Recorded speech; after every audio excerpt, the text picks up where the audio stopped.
Testing dulu.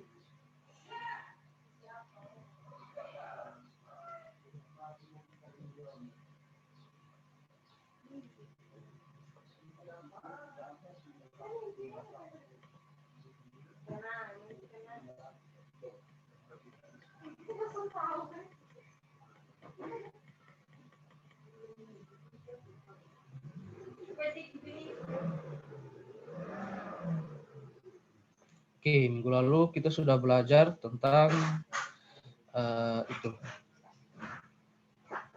pengembangan dari suprimum dan infimum. Itu ada tentang densitas bilangan rasional, lalu ada eksistensi bilangan real di R. Sudah kita bahas dua hal yang kita bahas minggu lalu. Nah, minggu ini di pertemuan ke-6 kita akan bahas tentang interval dalam R. Gimana, tulisannya sudah pas atau masih terlalu kecil? Pas, Pak. Pas. Nah, jadi ini sebenarnya sama seperti di kalkulus. Jadi kita bahas lagi tentang interval. Ada interval terbuka, interval tertutup, setengah terbuka, setengah tertutup, dan sebagainya. Nah, kalau interval terbuka itu kalian sudah tahu bentuknya. Kalau sudah tahu bentuknya seperti ini. Jadi jika diberikan AB bilangan real dengan A kecil b, maka interval terbuka itu yang ditentukan oleh A dan B adalah himpunan seperti ini. Himpunan seperti ini, atau secara intervalnya bisa ditulis seperti ini. X anggota bilangan real, X berada di antara A dan B. Di sini tidak ada sama dengan, sehingga A dan B ini nilainya tidak masuk di sini. Jadi jangan lupa ya. Nilainya itu berada di antara A dan B, tapi A dan B-nya tidak masuk. Ini jika A dan B disebut titik ujung atau endpoints dari interval, maka titik ujung tidak termuat dalam interval terbuka. Jadi titik ujungnya tidak termuat dalam interval terbuka. Jika kedua titik ujungnya digabungkan ke dalam interval terbukanya, maka interval ini berubah menjadi yang namanya interval tertutup. Jadi kalau yang di interval terbuka titik ujungnya tidak termasuk, maka di interval yang tertutup itu titik-titik ujungnya juga sudah masuk. A dan B-nya sudah masuk. Atau bisa ditulis seperti ini. Ini sudah kalian dapatkan dulu di kalkulus, harusnya sudah tahu. Lalu ini ada yang namanya interval setengah terbuka dan interval setengah tertutup. Itu adalah interval yang memuat salah satu titik ujungnya. Jadi cuma memuat salah satu titik ujungnya, entah di titik ujung A atau di titik ujung B. Jadi ini misalkan gabungan interval terbuka dengan titik ujung A, ditulisnya seperti ini. Berarti ini dia setengah terbuka ke kanan. Dan ini gabungan interval terbuka dengan titik ujung B seperti ini. Jadi artinya dia setengah terbuka atau setengah tertutup. Kalau setengah terbuka berarti ke kiri, setengah tertutup berarti ke kanan. Masing-masing interval tersebut terbatas dan mempunyai panjang.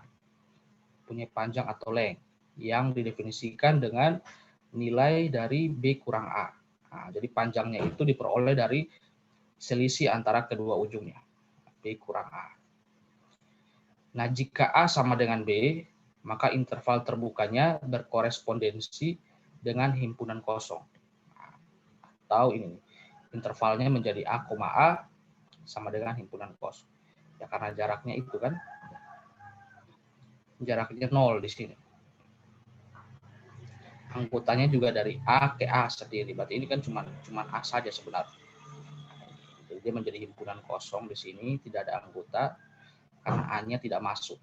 A-nya tidak masuk juga. Terus antara A dengan A dirinya sendiri. Jadi nilainya tidak ada, makanya dia sama dengan himpunan kosong.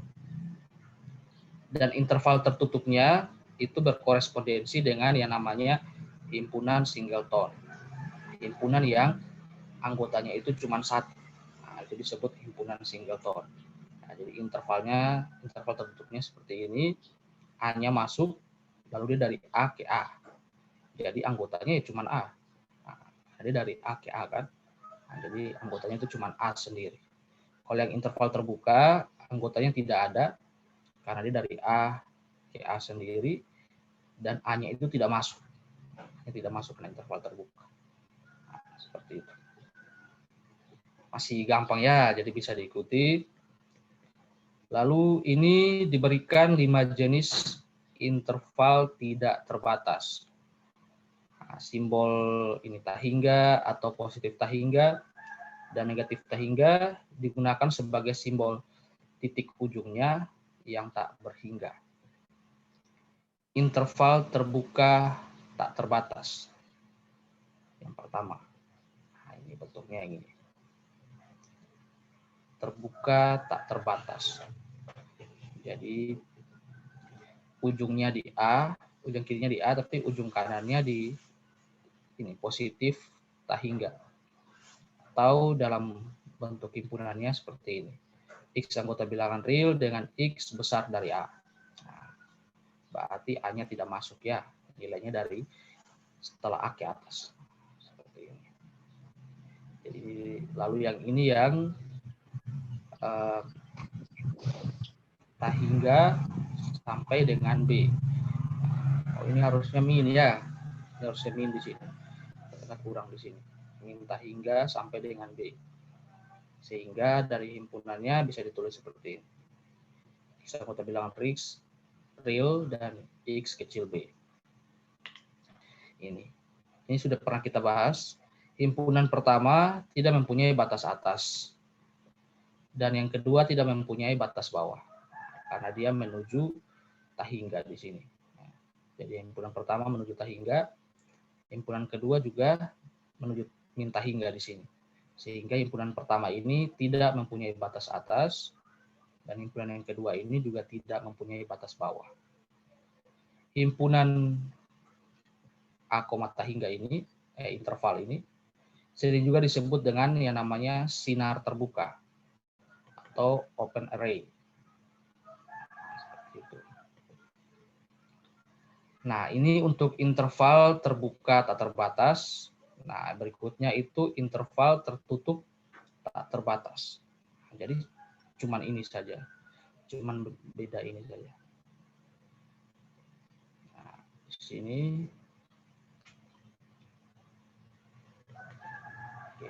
A-nya sampai tahingga. Jadi walaupun dinamakan interval tertutup, tapi di sini tahingganya itu pakai simbol terbuka. Karena kan dia berjalan untuk sampai suatu nilai yang tidak kita ketahui. Nah, jadi walaupun di sini dibilangnya interval tertutup tak terbatas, tapi di sini kita bukan pakai simbol yang seperti ini ya, bukan pakai simbol seperti itu, tapi tetap pakai simbol terbuka. Nah, ini juga jadi untuk yang ini sama juga. Dia tidak punya batas atas, untuk yang ini juga dia tidak punya batas bawah. Hanya bedanya, kalau yang di sini A-nya masuk, B-nya masuk, tapi yang di sini tidak. Yang di atasnya tidak, A dan B-nya tidak masuk. Bedanya cuma di situ. Nah, himpunan ini nih, A, hingga itu sering disebut dengan sinar tertutup atau closed array. Nah, jadi kalau yang ini itu open array, yang ini closed array. Himpunan R dapat dituliskan sebagai ini. Jadi himpunan R itu dapat ditulis seperti ini. Dari min tahingga sampai tahingga. Perhatikan bahwa tahingga dan min tahingga itu bukan elemen dari R. Elemennya ya. Elemennya itu nilai pastinya. Entah min berapa ataupun positif berapa seperti itu untuk sesuatu nilai yang besar, tapi bukan tahingganya. Nah, kita hanya menyebutkan sebagai tahingga dan min tahingga untuk suatu nilai yang besar dan itu nilainya kita belum tahu. Nah, tapi maksudnya tahingga di sini bukan elemen real, bukan elemen hanya sebagai simbol saja di sini. Nah, nilainya itu nanti nilai yang jelas. gampang, cuman definisi-definisi. Lalu ini ada teorema karakteristik interval. Jika S adalah subset R yang memuat paling sedikit 2 titik dan mempunyai sifat jika X, Y anggota S dan X kecil dari Y, maka interval X, Y ini itu berada di dalam S. Maka S merupakan suatu interval. Jadi kalau X-nya kecil dari Y, maka ini X, Y, interval tertutupnya berada di dalam S, maka S ini juga disebut sebagai suatu interval. Nah, ini saya tidak buktikan di sini, walaupun sempat saya ketik, diterima saja dulu. Lalu berikutnya itu kita masuk ke yang namanya interval susut atau nested interval.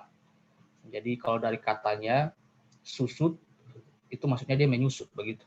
Jadi intervalnya semakin untuk n-nya semakin tinggi, lebar intervalnya itu makin kecil. Itu yang namanya interval susut. Atau di sini namanya nested interval. Telah diketahui, kita sudah bahas di paling pertama, barisan itu merupakan fungsi dari n ke a tidak sama dengan 0. Nah, itu fungsi. Jadi barisan itu semacam kita mengenumerasikan. Jadi kayak kalau kalian sudah lupa, anggota bilangan asli itu kan 1, 2, 3, 4, 5, dan seterusnya.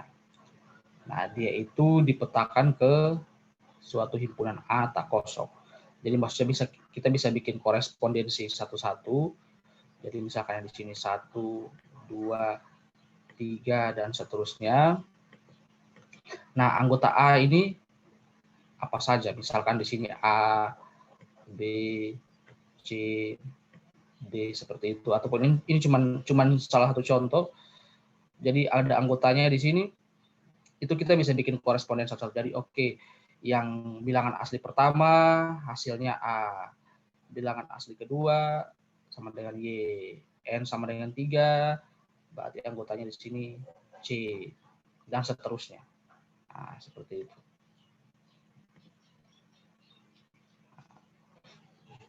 Jadi kita bisa bikin korespondensi satu-satu antara bilangan asli di sini dengan himpunan sebarang di sini yang tidak kosong.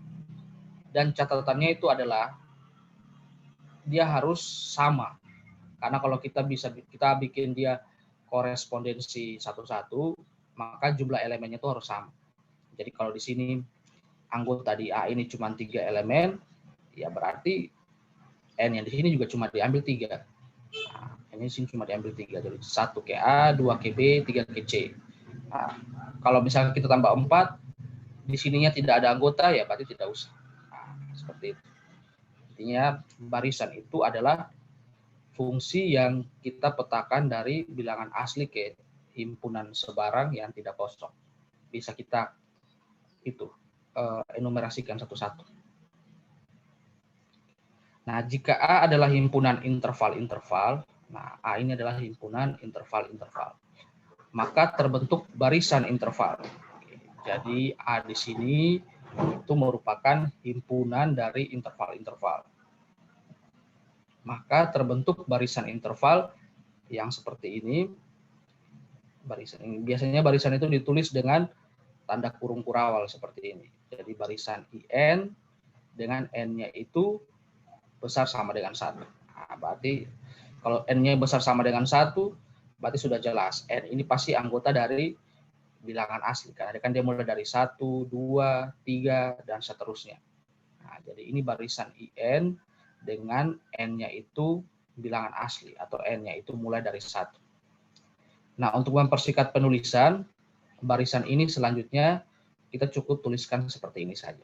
Nah, jadi intinya kita tahu bahwa N-nya itu berjalan dari 1, bukan dari 0, tapi dari 1.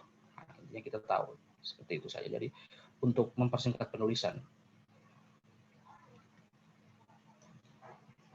Nah, ini definisi dari interval susut. Barisan IN, N anggota bilangan asli, dikatakan interval susut atau nested intervals jika ini. I1 memuat I2, I2 memuat I3, dan seterusnya sampai memuat IN, lalu memuat lagi IN tambah 1, dan seterusnya. Nah, jadi kalau kalian bedakan lambang ini sama lambang ini. Nah, jadi kalau misalkan seperti ini, artinya satu ini yang termuat di A2. Oh iya, terbalik. I2 ini yang termuat di I1. I3 ini yang termuat di I2. Nah, jadi makanya tadi saya bilangnya I1 memuat I2, I2 memuat I3, I3 memuat yang ini. Jadi yang awalnya mungkin I1-nya seperti ini, nanti makin ke bawah I2-nya seperti ini, nanti I3-nya seperti ini, jadi dia itu. Lalu sampai terakhir, kalau dia makin kecil. Nah, itu namanya, jadi dia menyusut. Nah, jadi dari A1-nya itu memuat I2, I2 memuat I3, I3 memuat I4, dan seterusnya sampai IN dan IN tambah 1. Jadi semakin tinggi nilai N, di sini N-nya naik semakin besar, maka lebar intervalnya ini makin kecil. Nah, makin kecil. Dan akan mendekati sebuah nilai tertentu yang nanti kita bisa pilih itu sebagai infimumnya atau superimumnya. Nah, ini contoh-contoh interval susut. Nah, misalkan di sini IN-nya itu bentuknya interval tertutup 0 dan sampai 1 per N. N-nya bilangan asli. Jadi N-nya di sini tidak pernah 0 ya, mulai dari 1. Jadi untuk N-nya 1, kita peroleh I1-nya bentuk seperti ini. N2 bentuknya seperti ini, dan N3 bentuknya seperti ini, dan seterusnya. Nah, kalau kalian lihat, ini jelas bahwa I1 itu memuat I2, I2 memuat I3, dan seterusnya. Nah, ini kan 0 seperti contoh yang tadi saya buat di atas, mungkin 0,1 seperti ini, lalu 0,5 seperti ini, lalu nanti 0,1 lagi, seperti ini, pokoknya dia makin mengecil. Seperti itu. Jadi kalau I1 memuat I2, memuat I3, dan seterusnya, maka dia itu nested. Lalu irisannya, kalian lihat, di sini kan himpunan tertutup. Tadi berdasarkan definisi di atas, kalau himpunan tertutup seperti ini, berarti nolnya itu masuk. Sehingga kalian lihat di sini, untuk I1, nolnya ada. Untuk I2, nolnya juga ada. Untuk I3, nolnya juga ada. Nah, di sini. Jadi sehingga irisannya, untuk irisan dari N1 sampai hingga, untuk IN itu kita peroleh himpunan singleton 0. Nah, himpunan singleton 0. Jadi irisannya itu ada, yaitu 0. Nah, kalian lihat di semua himpunan ini nolnya ada. Nah, nolnya masuk. Hanya yang berbeda cuma di batas kanannya saja. Sehingga kalau kita iriskan semua intervalnya, kita peroleh satu nilai, yaitu 0. Nah, 0 ini nantinya kita sebut dengan yang namanya titik berserikat, atau disimbolkan dengan ini, Z atau apa namanya. Nanti ada di bawah. Nah, ini contoh lagi. Kalau yang di atas himpunan tertutup, yang di bawahnya himpunan terbuka. IN sama dengan 0,1 per N, N anggota bilangan asli. Bedanya cuma yang di atas tertutup, di bawahnya terbuka. Nah, ini masih sama seperti di atas, diperoleh bahwa ini nih, IN itu memuat IN tambah 1. Nah, seperti ini. Masih sama kan? Karena ujung-ujungnya masih sama untuk setiap N anggota N. Tapi kita dapatkan bahwa irisannya itu sama dengan himpunan kosong. Kenapa irisannya sama dengan himpunan kosong? Coba satu orang. Bandingkan dengan yang di atas. Kalau yang di atas kita dapat irisannya 0, yang di bawah kita dapat irisannya himpunan kosong. Kenapa kira-kira?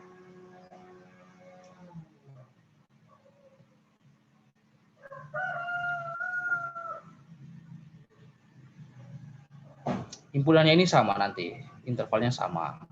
Cuma bedanya di atas tertutup, yang di bawahnya terbuka. Nah, tadi kan sudah dijelaskan definisi himpunan tertutup, himpunan terbuka.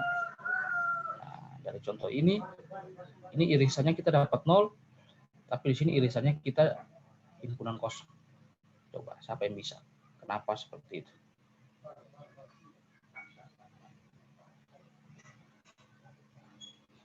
Atau perlu saya tanya satu-satu? Alif 0, bagaimana? Alef 00. Ini siapa namanya? Ini Okto. Okto Nahak. Kenapa Okto kira-kira? Kenapa irisannya sama dengan himpunan kosong?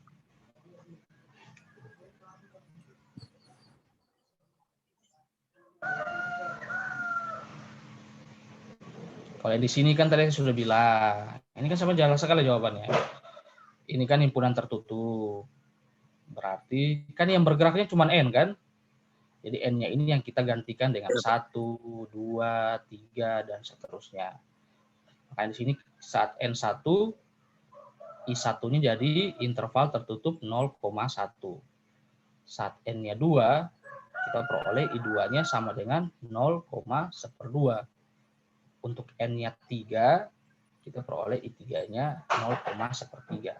Nanti untuk N-nya 4, berarti kan kita gantikan N-nya dengan 4. Jadi kita peroleh I4 sama dengan 0,1/4.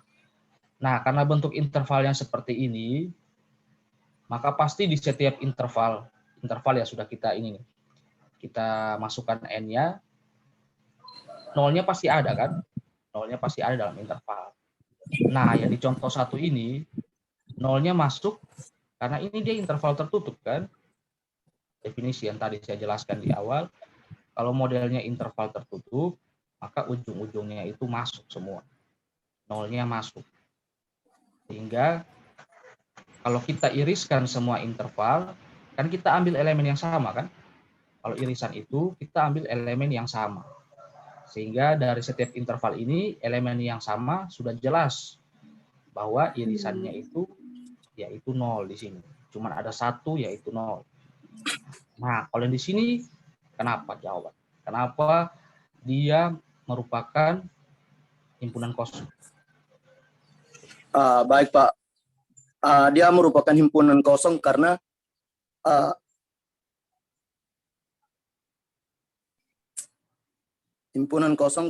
irisnya tidak tertutup. Jadi dia merupakan himpunan kosong karena Dia tidak tertutup. Lalu apa? Intinya apa di sini? intinya ketika tidak tertutup, artinya tidak ada nilai di dalam irisan tersebut, Pak. Iya, tidak ada nilai di irisan itu karena apa? Coba satu orang lagi bisa bantu kasih sempurna jawabannya si Okto. Siapa yang mau coba? Renda ada tidak? Renda. Saya tanya yang kameranya mati. Renda? Tidak ada. Francisca Teva.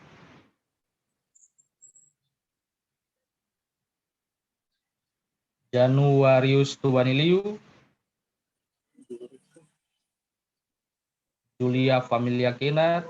Yang kameranya mati nih. Marceneon Lassa. Jelfrianus Pires. Adel Sanit. Abi. Yang kameranya mati. Coba ada yang mau bantu? Ini alasannya gampang sekali. Dari saya, Pak. Siapa? Abi kah? Silakan. Dari saya mungkin karena intervalnya tidak tertutup yang pertama, dan yang kedua karena semakin besar nilainya maka intervalnya semakin tidak kelihatan. Jadi di sini kan tidak tertutup, jadi kemungkinan besar sampai negatif. nilai. Maksudnya sampai positif tak hingga. Jadi kemungkinan besar intervalnya kosong, Pak. Oke. Oke. Ada lagi? Ada kata Saya. kuncinya yang kalian lupa? Ada yang mau coba lagi? Saya, yang Pak. kameranya itu. Siapa? Oke, silakan. Kenapa ini irisannya sama dengan himpunan kosong? Karena kalau kita masukkan nilai N ke himpunan tersebut dari I1, maka hasilnya, maka intervalnya hanya 1. Karena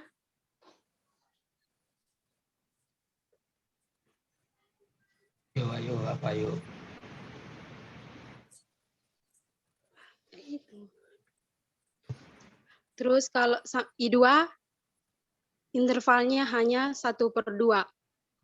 I3, intervalnya hanya 1/3.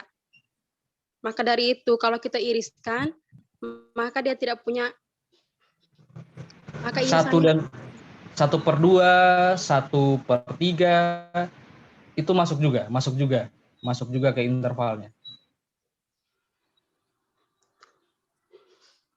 Oke, interval masuk. Tapi dia merupakan anggota bukan? bukan, Pak. Bukan kan? Ingat, ini terbuka. Ingat lagi definisi di atas ya. Definisi di atas ini tadi. Yang mana tadi ya?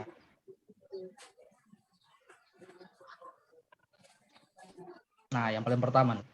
Jadi kalau intervalnya terbuka, maka ini nih, himpunannya bisa ditulis seperti ini. Nah, berarti titik-titik ujungnya tidak masuk. Nah, kalau di sini, kalau titik-titik ujungnya masuk, maka dia disebut interval tertutup. Atau bisa ditulis seperti ini. Jadi A dan B-nya masuk. Di sini A dan B-nya tidak masuk, di sini A, B-nya masuk. Jadi untuk contoh kita, yang di bawah ini, nah, yang di bawah sini itu intervalnya sama dengan ini. Intervalnya tulisannya sama dengan ini. Bedanya cuma di penulisan kurungnya saja. Jadi untuk I1 berarti dia pakai ini, kurung biasa seperti ini kan. 0,1. I2 0,2. I3 1/2, 1/1, 1/3 dan seterusnya. Jadi bentuknya itu seperti ini tetap. Hanya berbeda di ini, kurungnya saja itu. Di sini kurungnya tertutup, kurung siku. Di sini pakai kurung yang biasa. Nah, jadi 0 kurung biasa 0,1, kurung biasa 0,1/2, kurung biasa 0,1/3 dan seterusnya. Nah, intinya di sini kalau yang di sini kan interval tertutup. Berarti titik-titik ujungnya masuk ke dalam himpunannya. Himpunan ya, kita bicara himpunan. Jadi kalau secara penulisan interval mereka ditulis interval 01, 0/2, 0/3. Ini juga kalau kita tulis secara interval, mereka ditulis interval terbuka 01, interval terbuka 0/2, interval terbuka 0/3. Tapi kalau di interval tertutup, nilai yang di ujung-ujungnya ini masuk. Nah, jadi nolnya itu ada, himpunannya itu nolnya ada, satunya juga ada. Nah, di sini juga nolnya ada, 1/2 juga ada. Gitu. Tapi kalau yang di sini, karena himpunan terbuka, interval terbuka tadi, maka titik-titik ujungnya ini tidak masuk. Nah, jadi 0 ini tidak masuk ke dalam himpunan. 1 juga nanti tidak masuk ke dalam himpunan. Lalu untuk I2, 0,1/2, nolnya ini tidak masuk, 1/2 juga tidak masuk. Yang masuknya itu nilai di antara 0 dengan 1/2. Seperti itu. Atau untuk N sama dengan 3 juga seperti itu. Nolnya tidak masuk, 1/3-nya juga tidak masuk dalam himpunannya. Nah, kalau dalam interval kita tetap tulis. Interval terbuka 0,1, interval terbuka 0/2, interval terbuka 0/3, dan seterusnya. Tapi kalau bicara himpunannya, yang tadi ada tulis pakai tanda ini, pertaksamaan ini, nah, dia kan pakai pertaksamaan yang di atas ini. Nah, Jadi kalau bicara himpunan, kalau bicara interval kita tetap tuliskan seperti ini. Tapi kalau bicara himpunannya, maka titik ujungnya ini tuh tidak masuk ke dalam himpunannya. Sehingga kalau yang di atas, karena 0 ini masuk, maka di setiap interval ini 0-nya ada. Sehingga ketika kita iriskan, ya nilainya ada, yaitu 0. Nah, karena di sini 0-nya tidak. Jadi kata kuncinya itu sebenarnya 0-nya ini. Jadi karena ini interval terbuka, maka 0 ini tidak masuk ke dalam anggota himpunannya. Sep/n ini juga tidak masuk ke dalam anggota himpunannya. Nah, padahal kan kalau kita buat intervalnya, kita bisa dengan jelas lihat bahwa nilai yang sama itu cuma 0. Nilai yang sama itu cuma 0. Tapi karena 0-nya itu tidak masuk ke dalam himpunan, maka di sini kita peroleh irisannya itu himpunan kosong. Seperti itu saja. Bagaimana? Bisa dipahami tidak?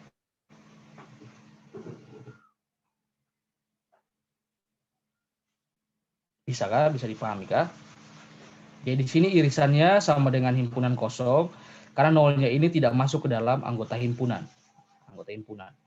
Seperti itu. Kalau yang di sini 0-nya masuk karena dia interval tertutup. Di sini 0-nya tidak masuk karena dia interval terbuka. Jadi walaupun secara interval kita tetap tulis interval terbuka 0,1, interval terbuka 0/2, interval terbuka 0/3.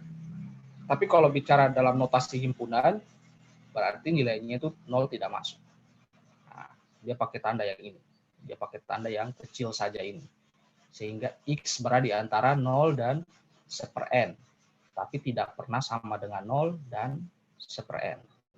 Nilainya cuma berada di antara ini. Nah, makanya di sini irisannya itu tidak ada.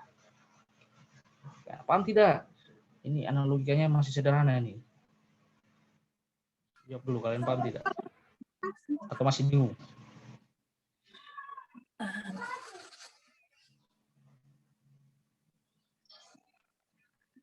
Bagaimana? Bisa tidak? Jawab dulu lah. Kalau bingung bilang. Jangan diam-diam saja. Kalian kebiasaan tangan saja kalian.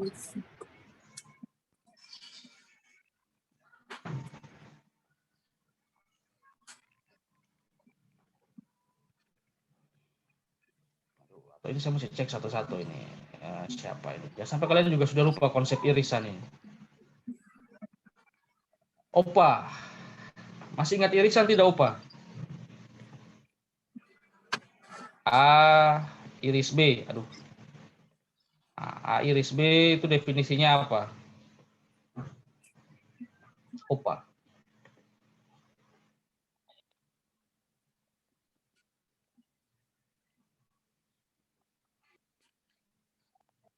Opa ada tidak? Jadi bukan dulu mikrofonmu, Opa. A iris B ini definisinya apa?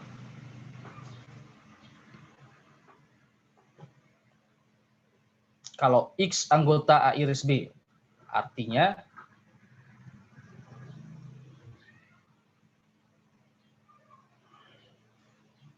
waduh, masa kalian sudah lupa definisi irisan? Siapa lagi? Saya tanya. Beatrix Kolo.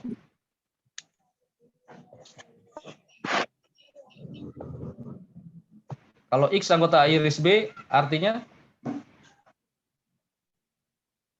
X anggota A iris B artinya anggota dari A juga ada di anggota dari A juga anggota dari B. Anggota dari A juga anggota dari B. Betul. Seperti itu. Berarti saya bisa tulis seperti ini, kan? Seperti ini. Semua, berlaku semua atau tidak semua? Ini A-nya, ini B-nya. Apakah hanya seperti ini saja? Atau ada yang lain? Apakah selalu seperti ini bahwa A iris B artinya anggota di A juga anggota di B? Ini bukannya definisi untuk ini ya? Iya, Pak. Himpunan ini. Ini bukannya definisi untuk himpunan bagian. Kalau kamu bilangnya seperti itu. Anggota di A juga ada anggota di B. Saya, Pak. Siapa ini? Silakan. Kan saya sudah cuma bilang X anggota A iris B. Ya ngomongnya pakai X lah. Buat apa ngomong yang lain? Kalau X anggota A iris B artinya apa? Artinya X itu apa? Itu. Siapa yang mau jawab? Saya, Pak. Iya, silakan. Artinya X anggota himpunan dari A juga X adalah anggota himpunan dari B, Pak. Nah, ngomongnya seperti itulah. Jangan ngomong semua. Kalau kalian ngomong semua anggota A itu juga anggota dari B, ya kamu tulisnya seperti ini nanti. Jadinya A itu subset dari B. Nah, padahal tidak selalu seperti ini. Irisan kan juga bisa digambar seperti ini kan. Jadi irisannya itu yang di sini saja. Jadi kalau X-nya itu anggota A iris B, artinya X ada di bagian yang diarsir ini. Artinya apa? Berarti X anggota A dan X juga anggota B. Wah, ini konsep di logika matematika sudah dapat, sudah lulus semua, lupa lagi. Nah, jadi kita pakai ini di konsep ini. Jadi kalau kita ambil irisan dari, ini kan irisannya berjalan dari 1 sampai tahingga. Maksudnya I1, iris I2, iris I3, iris I4, iris sampai IN. Jadi kita iris semua interval ini. Nah, kalau kita iris, berarti kita lihat yang sama kan? Karena irisan itu tadi kalian bilang, kalau X anggota A iris B, artinya X ada di A dan X juga ada di B. Nah, makanya di nomor 1 ini, irisannya itu sama dengan 0. Karena kalau kita ambil irisan I1, iris I2, iris I3, kita harus lihat nilai yang di setiap interval itu dia ada. Nah, di sini sudah jelas, ini 0 ada, 0 ada, 0 juga ada. Dan nanti sampai ke tahingga pun dia akan 0-nya tetap ada. Karena memang bentuk intervalnya itu 0,1/n. N-nya saja yang berjalan. Nah, jadi karena nilai 0-nya ada di semua interval, maka irisan dari semua interval itu nilai yang sama, yaitu cuma ada 0 saja. Tidak ada yang lain. Nah, tidak ada yang lain di sini ya. Nah, lalu kalau yang di sini sama. Tadi saya sudah bilang intervalnya itu kita tetap tulis seperti ini. Kita tetap tulis seperti ini.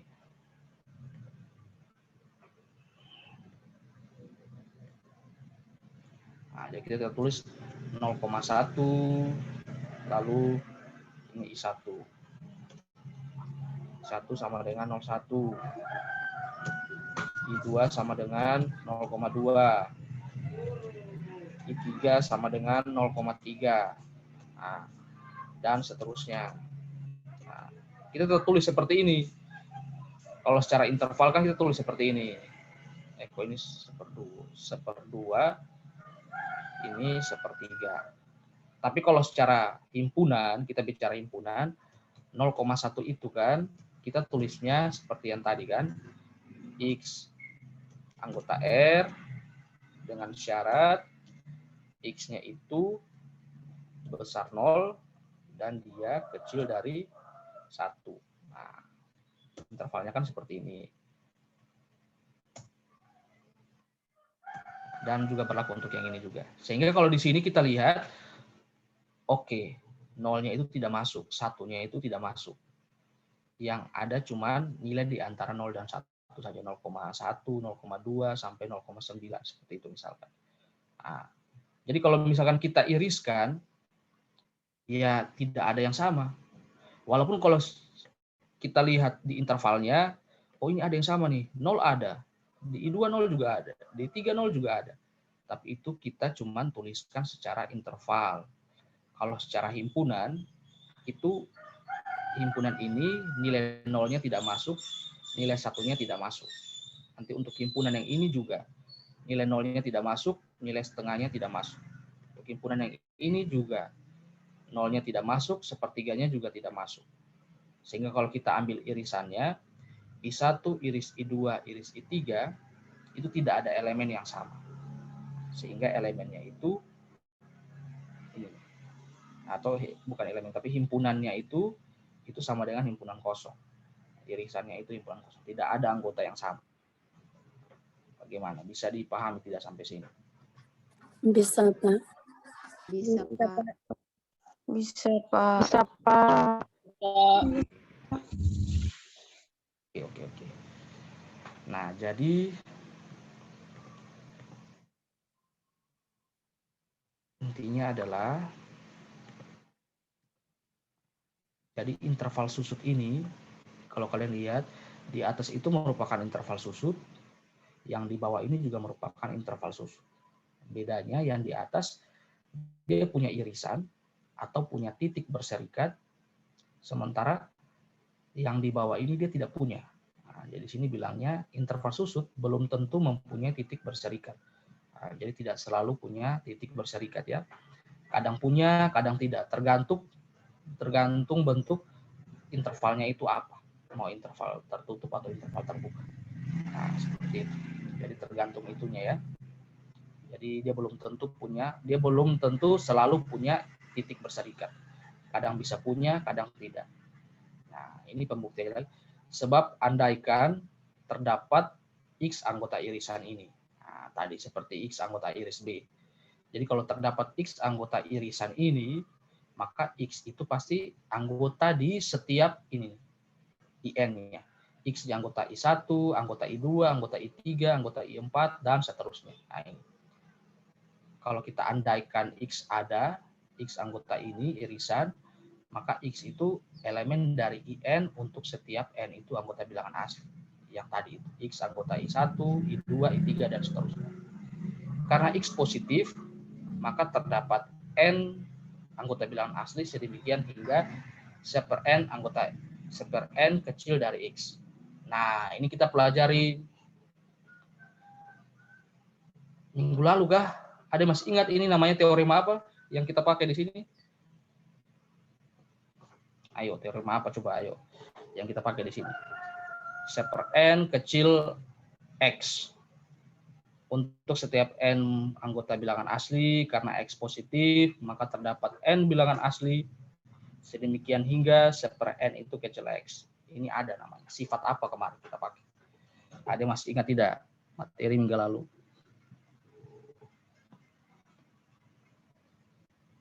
Atau karena tidak kasih tugas, jadi tidak diingat lagi, tidak baca lagi.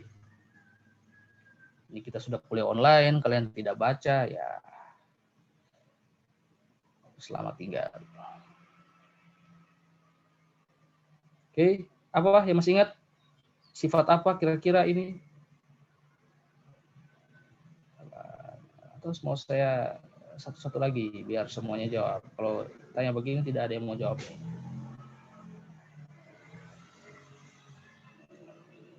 Trines, masih ingat?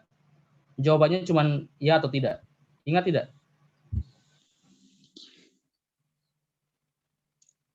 Petronella Trines. Iya, Pak. Ingat? Jawabnya jangan lama. Jawabnya ingat atau tidak. Kalau ingat apa sifatnya, kalau tidak ya bilang tidak. Ya jangan lama-lama. Waktu saya terbatas. Oke, jawab saja seperti itu. Beatrix, F Moon. Saya tanya satu-satu nih. Ingat tidak? Sifat Archimedes. Oke, sifat Archimedes ya. Dibaca lagi. Ini kita pakai yang namanya sifat Archimedes. Ada lagi yang masih ingat definisinya? Isinya masih ingat? Definisi dari sifat Archimedes. Yang belum buka mulut dari tadi. Nofrianti Bau. Masih ingat tidak?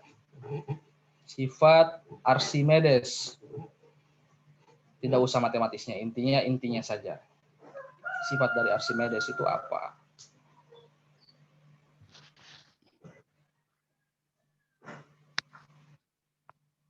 itu hubungan antara bilangan asli dan bilangan real. Bagaimana hubungannya? Sifat Archimedes itu. Kalau yang di sini kita pakai akibatnya. Tapi saya pengen dengar definisi sifat Archimedes itu. Kalau ingat, bilang ingat, tidak ingat, bilang tidak ingat. Biar jangan wasting time. Ini sudah mau jam 8. Novrianti Saya. Bau. Silakan. Jika X elemen R terdapat N elemen nilai asli, sehingga X kecil N. Oke. Ya, bisa seperti itu. Itu yang intinya hubungannya itu kalau ada bilangan asli, maka kita bisa temukan bilangan real apapun yang lebih kecil dari bilangan asli. Nah, kayak tadi bilang ada untuk setiap X itu ada N yang X itu lebih kecil dari N. Atau sebaliknya, untuk setiap bilangan X, bilangan real apapun, kita bisa temukan bilangan asli yang lebih besar dari bilangan real itu. Nah, yang kita pakai di sini, itu kita pakai akibatnya.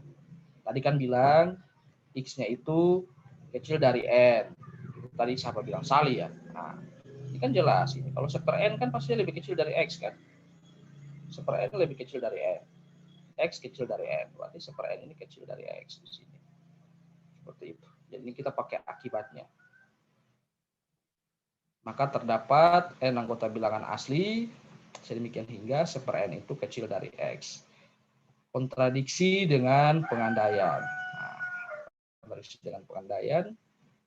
Jadi pengandaiannya salah, yang benar itu ini, irisannya itu sama dengan himpunan kosong.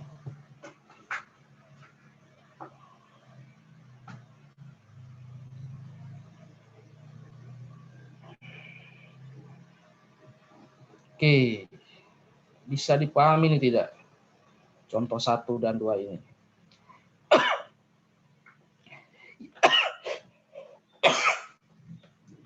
Yang ini cuma penjelasannya saja, bukti bahwa kenapa untuk himpunan yang terbuka seperti ini, interval susutnya itu tidak mempunyai titik berserikat. Nah ini, irisannya maksudnya. Titik berserikat itu maksudnya irisannya. Ini cuma bukti saja, pakai pengandaian ini saja ini. Bisa? Bisa, Pak. Bisa, Pak. Coba. Bisa. Oke, ini contoh yang terakhir lagi. Diberikan IN-nya bentuknya seperti ini. Nah, diberikan IN-nya bentuknya seperti ini. I1-nya berarti kita masukkan N-nya 1. Berarti seper 1, 1 tambah 1, 2. Berarti I1-nya 0,2. Untuk N-nya sama dengan 2, berarti ini 1 tambah setengah. Ini 1 per 2, 1,5. Untuk N-nya 3, ini 0,1 per 1 sepertiga, dan seterusnya. Nah, diperoleh irisannya itu 0,1. Nah, tidak sama dengan himpunan kosong. Tidak sama dengan himpunan kosong di sini. Jadi ini irisannya itu ada 0, ada juga 1. Nah, jadi kalau kalian lihat di sini, ini himpunannya kan 0-nya ada. Ini himpunan tertutup.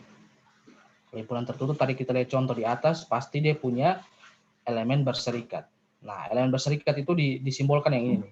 Bacanya C. XI. Nah, bacanya C. Ada tak hingga banyak C anggota ini elemen ini 0,1. Jadi irisannya itu dalam bentuk interval 0,1. Kenapa 0,1? Karena ini dari I1 ada interval tertutupnya 0,2. 1 ada di sini. 1 kan di antara 0 dan 2. Lalu interval yang kedua 0, 1,5. 1 juga ada di sini. 1 anggota dari ini. 0 sampai 1,5. Ini juga 0 sampai 1/3, 1 juga ada di sini. Nanti 0 sampai 1/4, 1 juga ada di dalam. 0 1/5 juga 1 ada di dalam. 0-nya sudah pasti. karena dia merupakan titik ujungnya tadi atau endpoints tadi. Kalau interval tertutup berarti endpoints-nya itu masuk ke dalam himpunannya. Jadi sudah pasti 0 ada, 0 ada, 0 ada.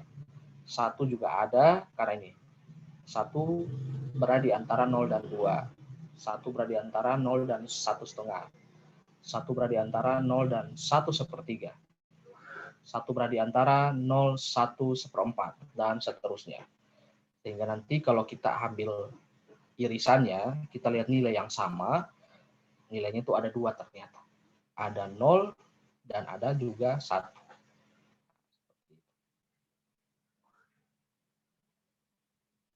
Karena ini ada interval, maka ada banyak sekali elemen berserikatnya di antara 0 dan 1 ini.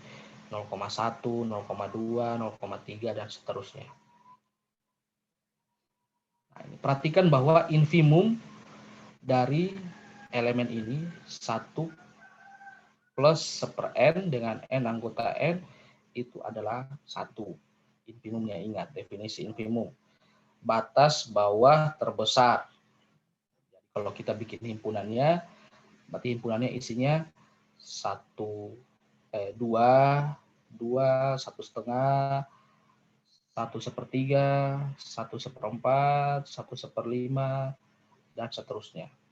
Seterusnya, semakin n-nya semakin tinggi sampai 1 juta, berarti 1/n ini kan menuju 0. Walaupun dia tidak pernah sama dengan 0 di sini, tapi dia akan mendekati 0. Sehingga nanti 1 tambah yang itu, yang mendekati 0 itu, pokoknya lama-lama dia akan mendekat ke 1. Karena yang di penjumlahannya ini dia semakin kecil. Semakin kecil dari 2, 1,5, 1/3, sampai dia akan mendekati yang kecil sekali. Sehingga 1 per yang tadi yang besar mendekati 0, 1 tambah 0 jadinya 1 di sini. Sehingga itu infimumnya itu sama dengan 1. Jangan keliru karena di sininya 1 di kanan, infimumnya tidak harus di sini. Ini dibatasi untuk himpunan yang ini.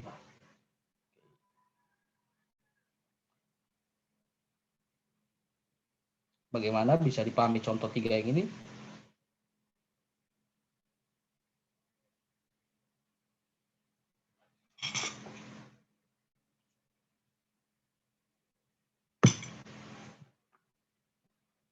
Oke, kita lanjut. Kalian diam-diam saja ini. Sifat interval susut atau nested interval property. Jika IN sama dengan interval tertutup ANBN dengan N anggota bilangan asli, tertutup terbatas. Tertutup dan terbatas, ingat lagi. Dan IN itu memuat IN plus 1 untuk setiap N anggota N, atau interval susut, maka ini irisannya itu tidak sama dengan himpunan kosong. Tertutup terbatas. Jadi ingat sudah, himpunan yang tertutup terbatas itu pasti irisannya ada. Irisannya ada. Kita sudah lihat contoh di atas. Yang tertutup di contoh nomor 1. Dia punya titik berserikat. Dia punya irisannya. Lalu di sini 2 dia terbuka, dia tidak punya. Yang di 3 dia tertutup juga, dia punya. Nah, jadi teorema ini menegaskan itu. Bahwa untuk setiap n untuk interval yang tertutup terbatas dengan ini memiliki sifat interval susut, maksudnya semakin besar n, lebar intervalnya makin kecil, maka irisan semua interval itu tidak kosong. Yaitu terdapat si anggota bilangan real, sedemikian si itu anggota dari IN. Si itu anggota dari N. Untuk setiap N anggota N. Si ini yang merupakan elemen berserikat, yang ini tadi. Contoh yang di atas. Di sini si-nya ada banyak. Lalu yang di atas, nomor 2 si-nya tidak ada. Nomor 3 si-nya cuma 1. nomor satu C-nya cuma 1 yaitu 0. Seperti itu. Jadi C-nya itu yang merupakan nilai dari irisannya. Selanjutnya jika panjang interval itu disajikan dengan ini. BN kurang AN. Selisih dari masing-masing titik ujungnya. Titik ujungnya ini kan AN dan BN. Jadi lebar intervalnya tinggal dikurangi BN kurang AN. Jika panjang IN sama dengan BN kurang AN, memenuhi infimum ini, infimumnya itu sama dengan 0, maka elemen berserikat C-nya itu tunggal. Jadi kalau infimumnya itu 0, maka sisi ini dia cuma punya 1, tunggal. Nah, contohnya di sini lagi masih sama. Nah,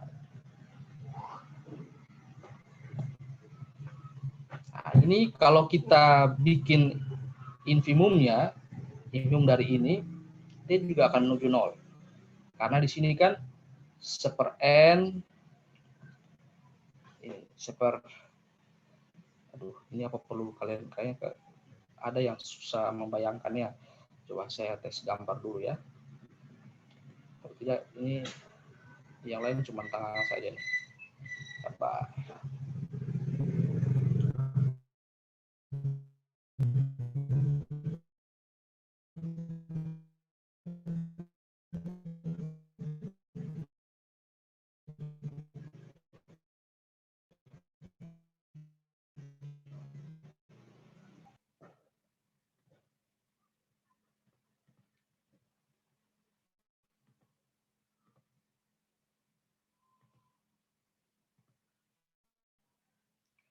Oke, coba kita tes gambar di sini.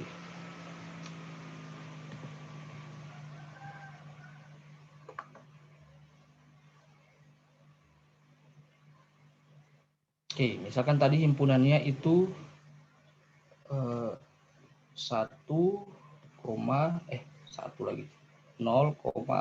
seper N. Jadi itu misalkan masuk himpunan yang pertama itu 0,1. 1.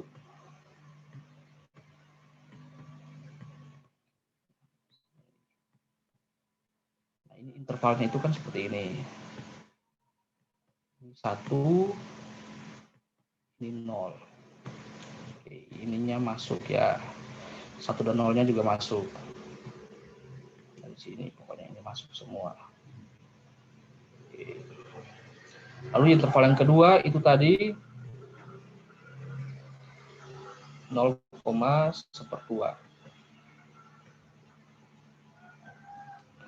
Berarti dia berkurang di sini. Ini setengah. Ini setengah di sini. 1. Jadi dari sini saja. Intervalnya di sini. Oke. Lalu nanti juga 0/3 juga dia akan berkurang. 1/3 misalkan di sinilah. Ini 1/3. Ini 0. Nanti 1/4 juga dia semakin menurun. Ini lagi. Dia akan turun. Sorry. Oke, jadi dia akan turun, akan mengecil terus sampai mendekat ke 0-nya ini. Dia akan mendekat ke 0 di sini.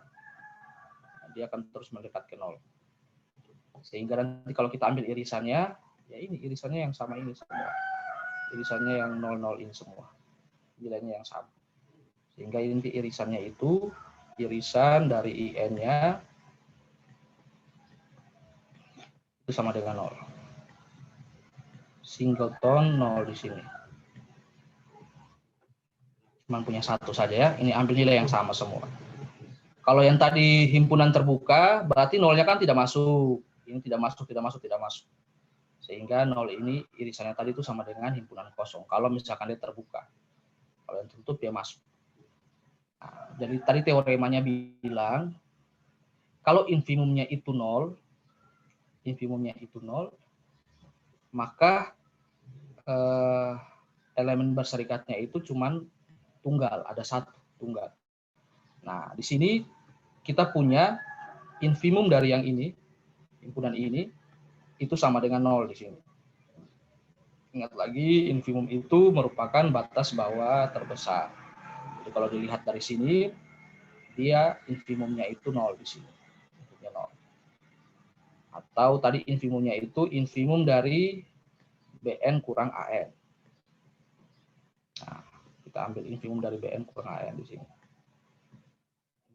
Nilai yang paling kecil. Nah, kalau ini sama dengan 0, maka nilai C-nya itu tunggal. Nah, di sini kita lihat. 1 kurang 0, berarti 1. Setengah kurang 0, setengah. Sepertiga kurang 0, sepertiga. Dan seterusnya sampai 1/n kurang 0 itu adalah 1/n. Nah, untuk n menuju tahingga, dia akan menuju yang namanya 0. Tapi tidak pernah sama dengan 0. Nah, tidak pernah sama dengan 0. Nah, ingat lagi definisi infimum, sehingga infimum dari himpunan BN kurang AN ini itu nanti adalah sama dengan 0 di sini. Jadi untuk contoh 1 ini, karena infimumnya itu 0, maka dia punya nested lagi. Dia punya elemen berserikat atau C yang tunggal. Kebetulan lagi di sini elemennya itu juga sama dengan 0. Jadi cuman punya nilai satu nilai, yaitu 0.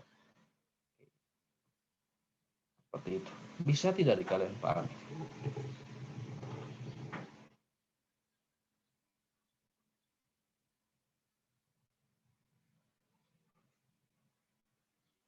Bisa? Tidak. Bisa, Pak. Sudah jam berapa? Oh, sudah jam 8 ya. Bisa, Pak. Oke, sabar. Tambah sedikit lagi. Tidak lama lagi.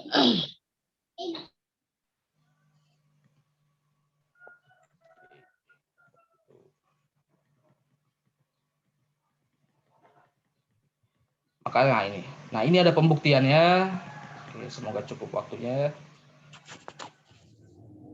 Dibentuk himpunan.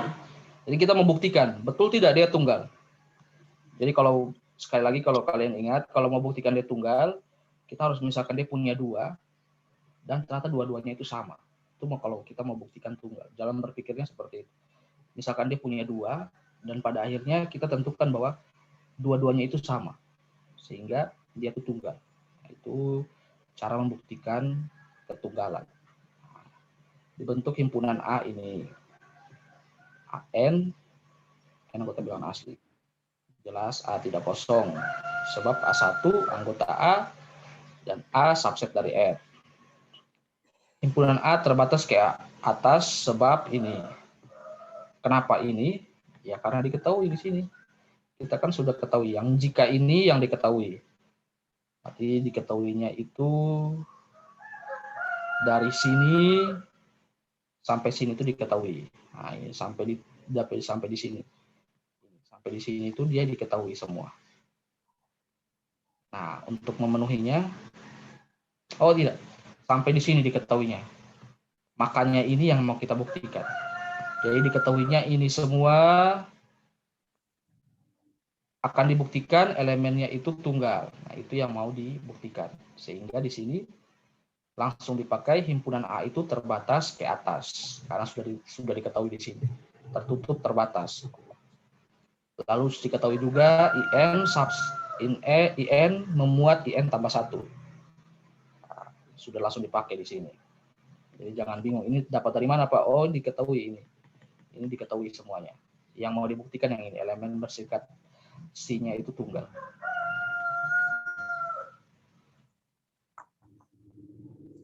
Sehingga diperoleh karena dia terbatas ke atas, bahwa AN itu kecil sama dengan BN untuk setiap N anggota N. Yang berarti BN itu merupakan batas atas dari A. Lihat lagi definisi batas atas. Menggunakan sifat lengkap bilangan real, suatu himpunan kalau terbatas ke atas, maka nilai supremumnya itu ada. Yaitu terdapat C elemen R, sedemikian hingga S itu sama dengan supremum A.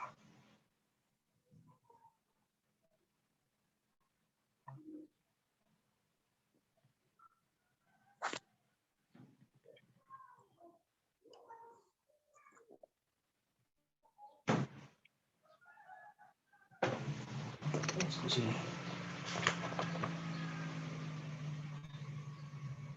Oh, ini salah ya.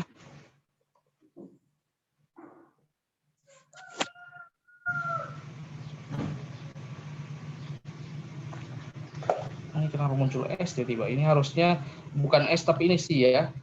Ini C ini. C anggota R malah tiba-tiba jadi S di sini. Ini harusnya C di sini.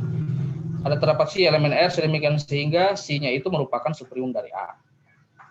Nah, karena supremum jelas bahwa AM itu kecil sama dengan C untuk setiap N M elemen N.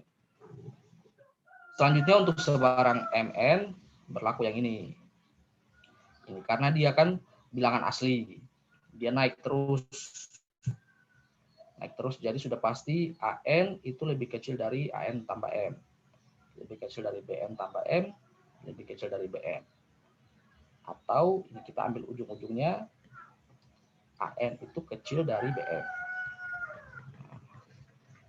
Hal ini berakibat supremum dari AN ini itu kecil dari BM. Supremum dari AN-nya lebih kecil dari BM. Karena barisan AN ini lebih kecil dari barisan BM. Atau karena tadi kita sudah punya bahwa supremum dari A itu adalah C, maka C-nya ini yang sama dengan ini. C-nya itu kecil dari BM. Karena AM kecil C dan C kecil BM, kita peroleh ketersamaan yang seperti ini. C berada di antara BM dan AM. Nah, dari dua hal itu. Untuk setiap M anggota N. Berarti C itu anggota IN karena C-nya berada di antara dua titik ujungnya ini, AM dan BM. Nah, di sini dituliskan AN, BN. Jangan bingung dengan M dan N-nya, nanti kalian baca lagi. Jadi M-nya ini berada di antara N. Nah, untuk setiap N anggota N. Sehingga ini diperoleh yang ini.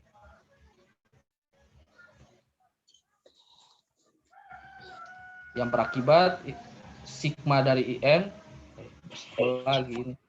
Ini bukan sigma ya. Sigma.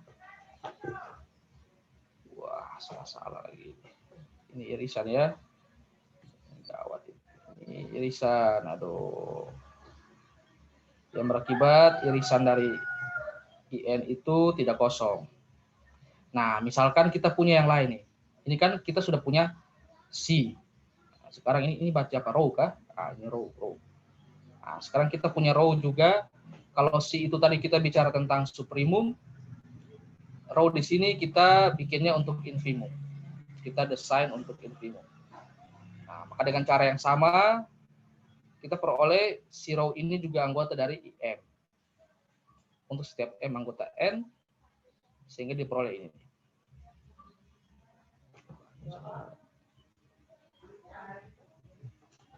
Oke.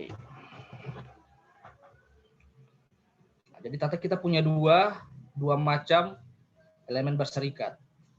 Ada yang C, ada yang row di sini. Nah, selanjutnya akan dibuktikan ketunggalan. Nah, seperti tadi saya bilang. Jadi kita tinggal menunjukkan bahwa dua elemen berserikat ini itu sama. Kalau kita sudah berhasil menunjukkan ini, berarti ya tunggal. Diambil sebarang epsilon positif. Jika infimumnya sama dengan 0, maka terdapat N0 anggota N, sehingga yang di sini. Row kurang C itu berada di antara 0 dan ini. Nilai yang paling pertama, BN0 kurang AN0. Ini juga kurang dari epsilon. Lihat dulu. Jadi selisih antara keduanya itu positif dan berada di antara selisih dari BN0 kurang AN0.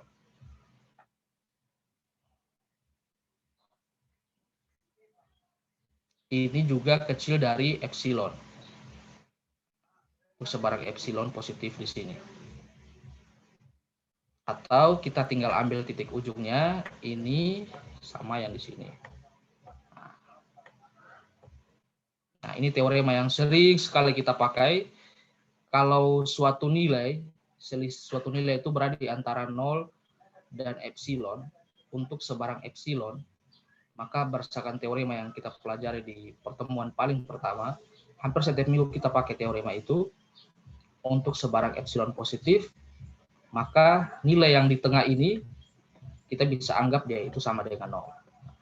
Karena dia berada di antara epsilon dan 0 untuk sebarang epsilon yang di sini. Karena n kurang epsilon itu, rho kurang c itu sama dengan 0, maka ini diperoleh. Nah, jadi terbukti bahwa ini nilainya itu tunggal. Elemen berserikatnya tunggal untuk yang bagaimana? Untuk kasus yang seperti ini. Jadi hanya untuk kasus ini saja. Kalau infimum dari BN kurang AN sama dengan 0, baru nilainya tunggal. Kalau tidak sama dengan 0, maka nilainya tidak tunggal. Contohnya yang mana? Contohnya yang contoh 3 tadi. Nah, ini contoh 3 ini. Ini dia infimumnya tidak sama dengan 0. Infimumnya di sini 1. Sehingga nilai C-nya itu tidak tunggal. C-nya ada tak hingga banyak nilai C di antara interval ini. Karena ini infimumnya itu 1, bukan 0. Kalau yang di nomor 1, infimumnya itu 0, sehingga C-nya itu juga tunggal, yaitu 0 sendiri. Seperti itu ya. Jadi dia itu tunggal hanya kalau infimum dari selisihnya ini itu sama dengan 0. Oke, ini yang terakhir. Satu lagi, namanya himpunan terhitung atau countable. Diberikan N 1 sampai M. Oh, ini N ya. N anggota bilangan asli. Dua buah himpunan A dan B dikatakan ekuivalen, ditulis dengan seperti ini. A ekuivalen B. Jika ada fungsi bijektif dari A ke B. Nah, misalkan seperti ini contohnya. A1, 2, 3, B, A, B, C, maka A itu ekuivalen dengan B. Anggotanya harus sama. Nah, ingat lagi fungsi bijektif. Apa itu definisi fungsi bijektif? Ingat lagi. Jadi itu tadi, korespondensi satu-satu. Jadi dari 1, 2, 3, A, B, C. Terserah mau bikin kemana. Intinya dia itu satu-satu. Dia jadi satu-satu begini. Jadi kalau misalkan bisa dibentuk seperti itu, maka kedua himpunan ini disebut dengan himpunan yang ekuivalen. Berarti anggotanya jumlah anggotanya harus sama. Sehingga bisa dibikin korespondensi satu-satu. Oke. Ingat lagi definisi fungsi bijektif. Itu di kalkulus ada, di logika juga sudah saya bahas. Nah, lalu misalkan di sini, misalkan A-nya masih sama, A-nya anggotanya ada 3, 1, 2, 3, lalu diberikan lagi himpunan C, anggotanya ada 4, W, X, Y, Z. Nah, kalau seperti ini tidak bisa dibikin korespondensi satu-satu, sehingga A dikatakan tidak ekuivalen dengan C. Ini karena anggotanya A ada 3, sementara anggotanya C ada 4. Nah, sehingga A tidak ekuivalen dengan C. Yang ekuivalen itu kalau jumlah himpunannya itu sama, kardinalitasnya sama. Suatu himpunan dikatakan tak berhingga atau infinite jika himpunan tersebut ekuivalen dengan salah satu himpunan bagian sejatinya. Tak berhingga ya. Jika tidak demikian, maka himpunan tersebut dikatakan berhingga atau finite, yaitu ekuivalen dengan I. I-nya itu yang mana? I-nya yang ini tadi. Nah, ini. anggota ini dibikin ini bilangan asli, enumerasikan satu-satu, 1, 2, 3 dan seterusnya. Jadi maksudnya kalau dia tak berhingga, maka himpunannya itu ekuivalen dengan salah satu himpunan bagian sejatinya. Itu berarti dia tak berhingga. Tapi kalau dia berhingga, maka dia ekuivalennya dengan I. I-nya tadi apa? Yaitu yang tadi, himpunan yang isinya anggota bilangan asli semua. 1, 2, 3, 4, 5, dan seterusnya. Contohnya, himpunan A berhingga. Dia berhingga karena dia bisa dienumerasikan satu-satu dengan himpunan I nanti ini. 1, 2, 3. Lalu ini N di sini, dan N-nya berhingga di sini, N-nya 1 sampai 3. Lalu T-nya ini, subset dari N. Fungsi F itu dari N ke T. Dengan N-nya itu dipetakan ke Fn sama dengan 2N. Makanya di sini N-nya 1, T-nya dapat 2. Karena ini kan 2, pakai rumus yang ini. Fungsi. Masukkan N-nya 1. Berarti 2 kali 1, 2. Ini N-nya 1, dia dapat 2. Lalu N-nya 2. 2 kali 2, 4. N-nya 3.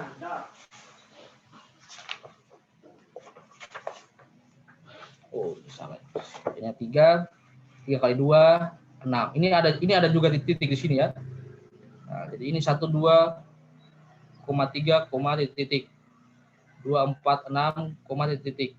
Oke. Nah, dari sini kita jelas temukan bahwa N-nya itu tak berhingga, T-nya juga tak berhingga. Karena ini dia ada titiknya itu. Dia terus menuju tak hingga.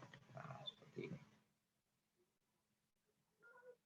Itu himpunan yang tak berhingga dan berhingga. Punya gampang sekali dibedakan. Kalau yang berhingga ya berarti anggotanya bisa kita tulis semua. Tapi kalau tak berhingga, ya berarti anggotanya tidak bisa kita tulis semua. Kita pakai bantuan yang ini. Kita pakai bantuan yang C-dots ini. Titik-titik ini. Itu untuk menunjukkan bahwa himpunannya punya anggota yang banyak sekali. Nah, suatu himpunan D dikatakan denumerabel jika D itu ekuivalen dengan N. Suatu himpunan dikatakan terhitung atau countable jika himpunan tersebut berhingga atau denumerabel. Jika tidak, maka dikatakan himpunan tak terhitung atau uncountable atau non-denumerabel. Yaitu himpunan yang tidak ekuivalen dengan N. Jadi kalau yang tidak ekuivalen dengan N, kita hitungnya bukan himpunan yang terhitung atau himpunan tak terhitung. Jika A himpunan terhitung, maka A dapat disajikan sebagai ini. Dengan XI tidak sama dengan XJ untuk I tidak sama dengan J. Contohnya yang ini. Himpunan kosong itu terhitung berhingga. Himpunan bilangan asli itu terhitung tapi tak berhingga. Kalau himpunan A yang anggotanya cuma 1, 2, 3, maka dia itu terhitung dan dia juga berhingga. Contohnya,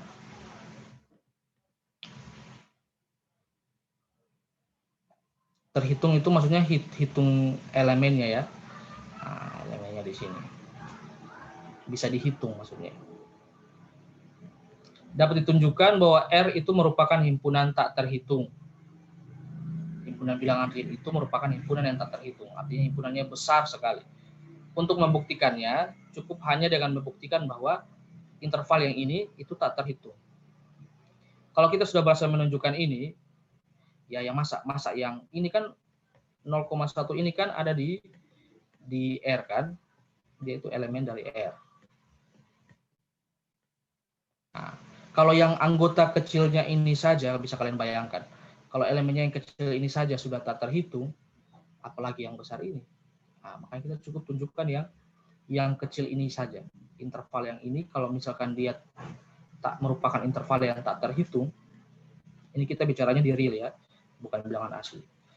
Kita bicaranya di real.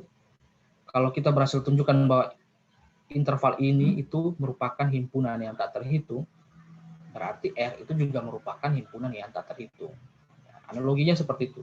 Kalau yang anggotanya saja sudah tak terhitung, apalagi yang himpunan besarnya. Seperti itu. Ini teoremanya. Ini sepertinya kalian baca sendiri saja. Kalian sudah 8:30, saya harus siap-siap. Ini dibaca saja ya. Baca saja sendiri. Oke, sampai sini.